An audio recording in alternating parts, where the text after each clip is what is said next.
Bonjour et bienvenue dans cette vidéo flash dans laquelle nous allons voir ensemble comment évolue le volume lors d'un changement d'état. Commençons par un premier exemple, celui de la solidification de l'eau. Prenons deux tubes à essai, plaçons-les dans un porte-tube à essai et versons à l'intérieur de ces deux tubes le même volume d'eau liquide repéré ici par les pointillés.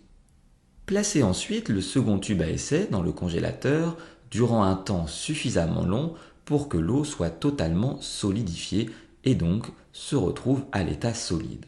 Il faut ensuite comparer le volume d'eau avant et après solidification. On remarque une augmentation du volume d'eau suite à sa solidification.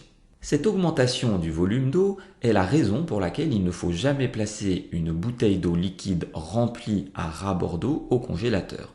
En effet, sous l'effet de l'augmentation du volume, elle risquerait de se casser, notamment si elle est en verre.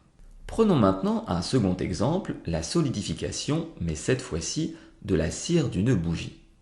Pour ce faire, il faut allumer une bougie et faire couler la cire liquide dans un récipient.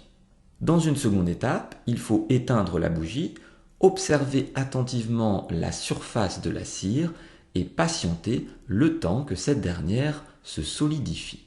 Après quelques minutes, dans une troisième et dernière étape, il suffit d'observer la surface de la cire une fois qu'elle s'est solidifiée. À l'inverse de l'exemple précédent, on remarque ici que le volume de la cire a diminué. À travers nos deux exemples, on voit donc bien que le volume n'est pas conservé. On a ici considéré deux solidifications, on aurait pu considérer n'importe quel changement d'état et le volume aurait été modifié. Cette vidéo flash est maintenant terminée, j'espère qu'elle a été claire. N'hésitez pas à vous abonner à ma chaîne YouTube et je vous dis à très bientôt pour de nouvelles vidéos.